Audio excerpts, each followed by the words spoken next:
Salut à tous, j'espère que vous allez bien. On se retrouve pour le troisième épisode de Master Wade. Donc, qu'est-ce qu'on a vu déjà? On a vu en premier épisode la fractalité. Donc, très important d'analyser sur toutes les tailles frame. Ça nous permet, ce qu'on a vu dans le deuxième épisode, dans un marché balancé ou imbalancé, savoir quand s'arrêter, savoir quand arrêter d'acheter la tendance, savoir quand le marché pouvait prendre une tendance. Donc voilà, on voit, j'ai gardé un peu là les ranges, les tendances qu'on avait fait, les drapeaux haussiers, baissiers. Donc voilà, on a vu pour l'instant le marché balancé, imbalancé, comment réagir dessus. On a vu la fractalité, donc dessiner ces marchés balancés, imbalancés sur toutes les tailles frame. Ok. Et donc aujourd'hui, on va voir l'importance des niveaux, de faire des niveaux. Donc, des niveaux, simplement, ça peut commencer par des supports et des résistances. Ok, donc ça peut être aussi des ranges. Et donc les deux concepts, toujours les mêmes concepts, marché balancé, imbalancé. Donc ici on voit au niveau, on a une zone ici en haut. Ok, on a toute cette zone là qui peut être, hop, qui va être tradable. Alors c'est pas range, tac. Ça va être une zone qui va nous intéresser parce qu'on a un marché ici balancé, ok, marché équilibré. À partir du moment où on voit où on commence à latéraliser, qu'on fait plus de nouveaux plus haut, ici déjà on peut commencer à tracer le haut. On sait que c'est un niveau qui va nous intéresser pour vendre. Et, ok. Donc ce niveau nous intéresse, c'est pas un autre niveau. En marché balancé, tout ce qui se passe au milieu, ça nous intéresse pas. Si on analyse en 4 heures, bien sûr. Si on passe en 5 minutes, qu'on est plutôt scalper, bien sûr qu'on va trouver d'autres niveaux là. Mais ici, si on a une analyse 4 heures, donc là on va être plus sur du swing, les niveaux qui nous intéressent, ça va être le bas et le haut.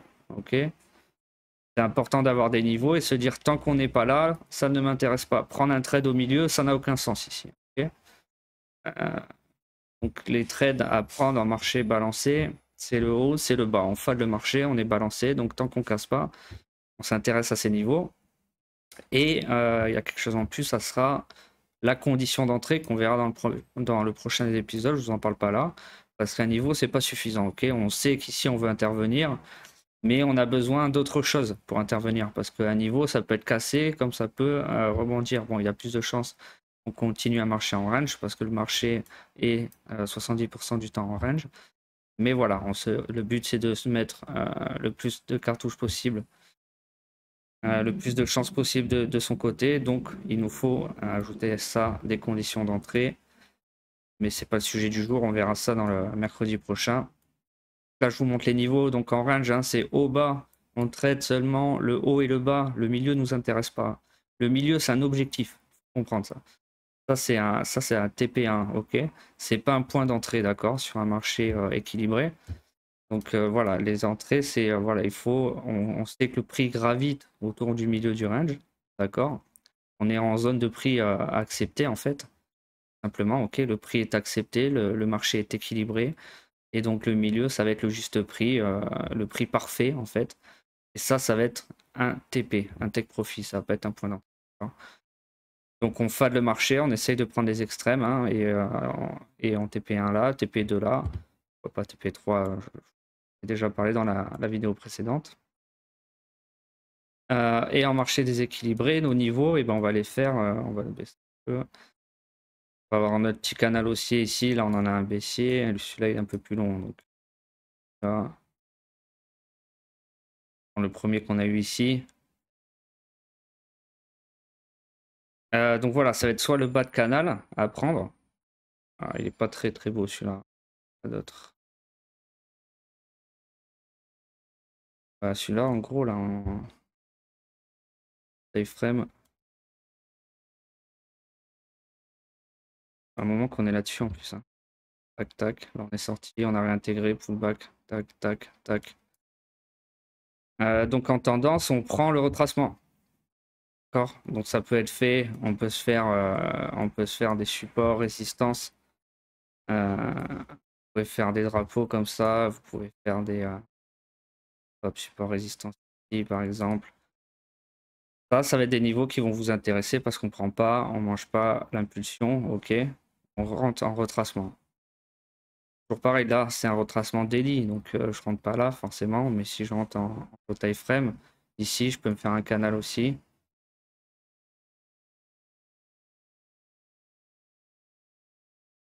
C'était là, un truc pas mal.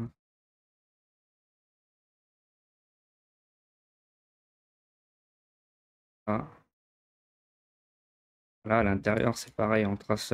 Là, je fais vraiment du price action sans indicateur, comme d'hab. Après, on passe sur les indicateurs et je vous montre moi comment, pour finir, je fonctionne.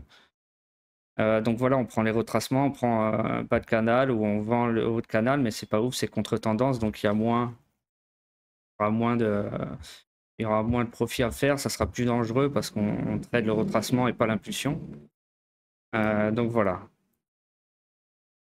Voilà au niveau du price action, on peut faire ça maintenant, on peut se mettre des moyennes mobiles. Voilà, c'est intéressant les moyennes mobiles aussi pour suivre les tendances. D'accord? Donc là, sur le canal, les niveaux, c'est le bas de canal, ok. Mid canal aussi, mais pas ouf. Pas ouf honnêtement. Restez safe, ok.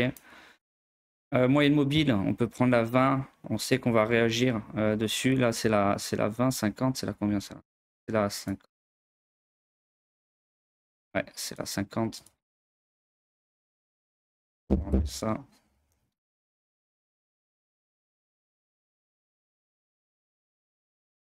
Il y a un bébé avec, tac, tac. Les Bollinger Band aussi. Le bas des bébés, ça peut être pas mal. D'un coup. Allez, on voit, on a la moyenne mobile 200, donc on la suit de loin. Donc là, c'est pour vraiment, vous voyez, on a du mal à la reprendre quand même. La 50, elle est pas mal. Elle va être en tendance, elle va être cassée à peine et on va repartir. Vous voyez ici, c'est pour ça qu'il vous faut des conditions d'entrée aussi derrière. Il ne faut pas rentrer ici, ok. On attend des conditions d'entrée, mais on sait qu'on est en tendance, d'accord. Et si on nous donne une condition d'entrée haussière, on prendra le trade ici. Donc là, il y en a plusieurs. Je vous expliquerai ça dans la prochaine vidéo. Pareil, on revient, on retrace ici. On retrace ici, on repart. Vous voyez, et impulsion, retracement. Ici, impulsion, retracement, impulsion, retracement. On revient toujours sur cette moyenne mobile, mais on ne fait pas du pixel, hein. Donc, on rentre pas là sur la bougie rouge. On attend. Ok. Impulsion, retracement, impulsion, retracement, impulsion, retracement, etc. Et là, on change de tendance, on casse, impulsion, retracement, impulsion, retracement, impulsion, retracement. Donc là, ça va être notre niveau. Notre niveau, c'est la moyenne mobile, donc 50 ici. Et c'est là qu'on veut intervenir. Donc on attend, on ne fait rien tant qu'on n'est pas revenu ici. Ok, on ne faut pas ici, tiens, j'ai loupé l'entrée. Notre niveau, ça va être ça. Notre niveau ici, on peut avoir notre niveau sur la cassure. On voit qu'on latéralise ici. De dire, tiens, on est en train de faire un range, on est en train de latéraliser, en train d'accumuler. Donc on peut chercher un break ici, on peut se dire le bas de range avec mon niveau. Ok, on a un niveau ici aussi, on a un niveau en haut ici aussi, d'accord. Mais ce que je veux dire par les niveaux, c'est que vous devez avoir vos niveaux pour ne rien faire avant. Et éviter de prendre 50 000 trades. Comme ça, si vous avez vos niveaux, vous savez où vous voulez intervenir, vous mettez une alerte dessus et c'est tout. Et vous n'allez pas vous allez arrêter de prendre plein de trades inutiles. Et là, on repart, on change de tendance, on casse, vous voyez, on pull back en plus sur le range. Voilà, super niveau ici. Hein. Casse sur franche, pullback. Ok, ça peut être une condition d'entrée en pullback. Il y en a plein d'autres, on peut en rajouter derrière. On latéralise de nouveau ici, là, sur ce bas de range, on le recasse, on le re-pullback. Vous voyez, le marché, hein, on analyse bien, on fait un peu les mêmes mouvements. On refait un range ici en dessous, c'est intéressant. Boum, nouvelle cassure franche comme ici. Vous voyez, on fait exactement le même mouvement. Tac, bam, pullback, on repart. Donc des fois, ça sert à rien de se presser, ok. Vous allez revenir ici, vous allez voir ici, vous êtes sur un niveau, vous êtes sur la moyenne mobile, ok, là ça vous intéresse, bas de range plus moyenne mobile. Conditions d'entrée, hein, on peut avoir des avalements englobantes sur du price action par exemple, et vous prenez votre short ici. Vous pouvez aussi utiliser du Fibonacci. Ok, les 0,5, alors là on les fait pas à mon avis, non, pas très loin. Le 0,5 qui va être tradé. Parce qu'on peut en avoir un ici à la limite. Là on revient bien sur les 0,5 plusieurs fois, une fois, deux fois, on repart. J'utilise pas trop un Fibro, je peux pas être un expert là-dessus. Sur ce mouvement aussi là. On a le 0,5 là-bas, ouais, c'est pas. La dernière fois, j'en avais des jolis, des 0,5. Et sur la haute taille frame, là, on en avait tracé un joli. Là, on doit pas être très très loin. Non, on est un peu au-dessus encore, là, sur ce mouvement-là. Non. Ah si, on a un petit 0,5 là. Ouais, on passe pas loin. Voilà, sur tout ce mouvement, on a un 0,5 là. Là, vous êtes en swing. Là, il y aura une première alerte, deuxième alerte. Et sur les 0,62 même. Au niveau des bandes des Bollinger, quand le marché est équilibré, hein, haut, bas des bandes, ok. Les bandes sont droites. Hop. Et marché en tendance, bah, c'est la moyenne mobile 20 ici qu'on voit, tout simplement, ok. Vous voyez, on reste au-dessus. Donc elle peut nous servir de point d'entrée. On attend de revenir. Et quand on casse souvent, hein, on part, on change de tendance. Donc voilà, vous pouvez suivre, ça peut être votre niveau, la Bollinger. Et vous pouvez sortir quand vous arrivez le haut des bandes, par exemple. Vous voyez, c'est quand même bien. Une mobile 20, elle est pas mal. Et elle est pertinente en daily surtout, hein. Donc, petite taille frame, on va souvent casser, revenir. Mais là, c'est intéressant sur cette montée-là. Ici, le nombre de points d'entrée intéressants ici. Simplement, si la moyenne mobile 20 des Bollinger, c'est votre niveau. Voilà. On va voir comment moi, je fais mes niveaux. Alors, mes niveaux. Moi, ça va être le VWAP, hein, comme d'hab. J'aimerais bien le mettre sur. Je sais pas si je l'ai. C'est plus sympa pour vous à voir sur TradingView quand même. Hmm.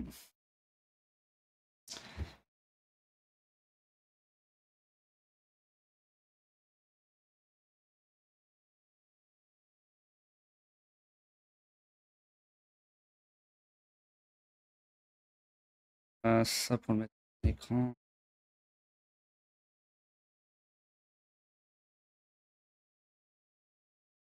Pétrole, ah ouais, ainsi me le met là.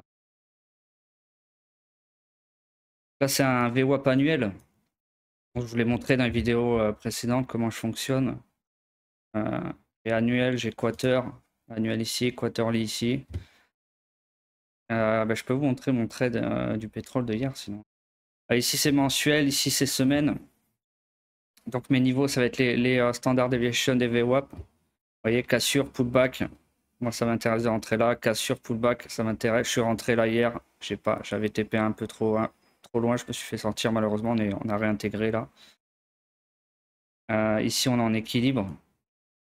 Donc voilà, moi je vais trader juste sur ces niveaux. Donc je vais avoir des gros niveaux en haute time frame ici, donc les standard deviation.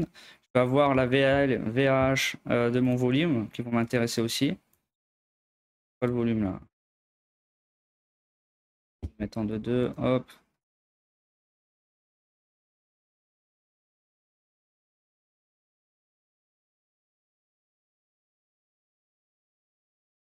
Voilà, alors volume profile, VWAP et TPO. Voilà mes trois indicateurs. VWAP, mes niveaux, ça va être les standard deviation, la value ici, d'accord.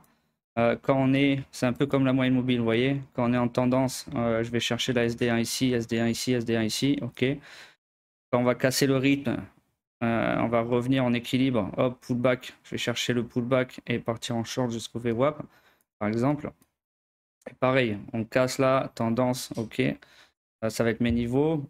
Sur le volume profile, ça va être quoi? Ça va être la value area. Donc ici, on a le value area, la VAL, la VAH ici, ok. Ça va être des niveaux importants ici, vous voyez, on n'est pas revenu très très loin. Donc ça, c'est la haute taille frame. En plus, taille frame ici, que j'ai là, j'ai mis partout. Ouais, je l'ajuste un peu ce trading view. Je vous ferai une vidéo d'ailleurs, comment régler un trading view bien pour trader VWAP, volume profile, TPO. Et vous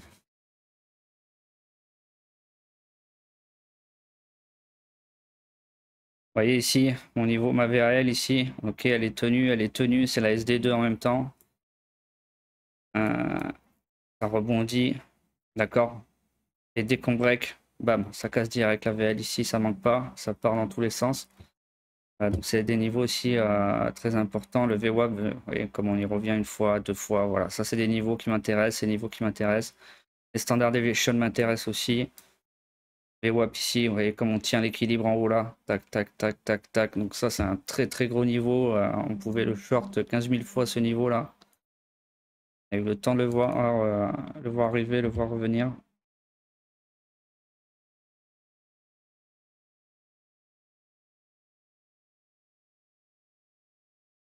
Donc ici, là, juste prendre des shorts hein, haut d'équilibre. On a la VAH en plus ici, vous voyez, vous faites prenez bas le VWAP jusqu'à la VAH ici, hop. Ah, dégage tes mains là. Voilà, là on a un niveau, là, vous pouvez le short 15 000 fois, ça passe à chaque fois. Ok. Pas pareil, bah, c'était marché équilibré ici de toute façon. Et dès qu'on casse, ça part, on revient, vous voyez, sur VWAP, hein, bam, on retravaille dessus, bam, on va où? On va pixel, la SD-1, ça c'est des niveaux, vous voyez pourquoi moi je trade VWAP, parce que ça ment pas, il n'y a pas de meilleur indicateur à partir du moment où ça prend en compte le nombre de transactions, contrairement à des moyennes mobiles, du Ishimoku, qui prennent juste des clôtures de bougies, des ouvertures et des clôtures. On analyse ce qui se passe à chaque niveau, on prend est pris en compte. On a le facteur volume en fait. Donc pourquoi c'est aussi pertinent? Bah, c'est pour ça tout simplement, et c'est aussi parce que c'est utilisé par les algos. Vous voyez, on revient sur ce niveau, on patine, bam bam bam. Et il y a eu le rôle de contrat. Et surtout, ouais, alors moi sur mon trading daily, hein, parce que bon, c'est bien beau ces niveaux weekly, mais je fais l'intra, je fais l'open. Donc les niveaux qui m'intéressent sur le daily, moi, ça va être la VAL, VAH de la veille et le range, le high low de la veille. Ok. Hier, ce qui s'est passé hier, le trade que j'ai pris la cassure, la VAH ici, j'ai fait une entrée ici, j'ai pris la cassure du range, j'ai fait une deuxième entrée, j'ai pris le pullback ici, 3 entrées. On est bien parti, mais j'avais un TP. J'ai voulu jouer gros hier, je le sentais bien parce qu'on sortait. Dommage. Parce que j'avais fait des gros. J'avais des très très gros RR, honnêtement.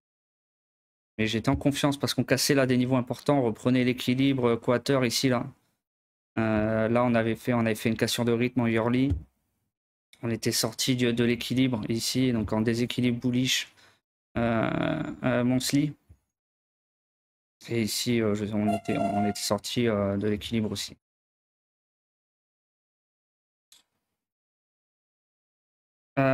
Donc voilà, c'est tout pour cette vidéo. J'espère qu'elle vous a plu. C'est tout ça pour dire que c'est important d'avoir des niveaux, pas tout le temps trader en fait. Sachez où vous voulez intervenir. Donc il faut tout prendre en compte. Retenez bien ce qu'on a vu déjà avec la fractalité, le marché balancé, imbalancé, et les niveaux. Et on se retrouve la semaine prochaine. Donc c'est assez rapide comme vidéo, hein. C'est pas compliqué, hein, mais c'est des choses à se rappeler. Et la semaine prochaine, on va voir différentes conditions d'entrée, que ce soit sur le price action, sur les moyennes mobiles encore, sur les Bollinger, sur le footprint. Il y a déjà une vidéo dédiée hein, sur le footprint. Explique une bonne condition d'entrée. Donc voilà. Je vous souhaite à tous un excellent mercredi et vous dis à très bientôt. Ciao.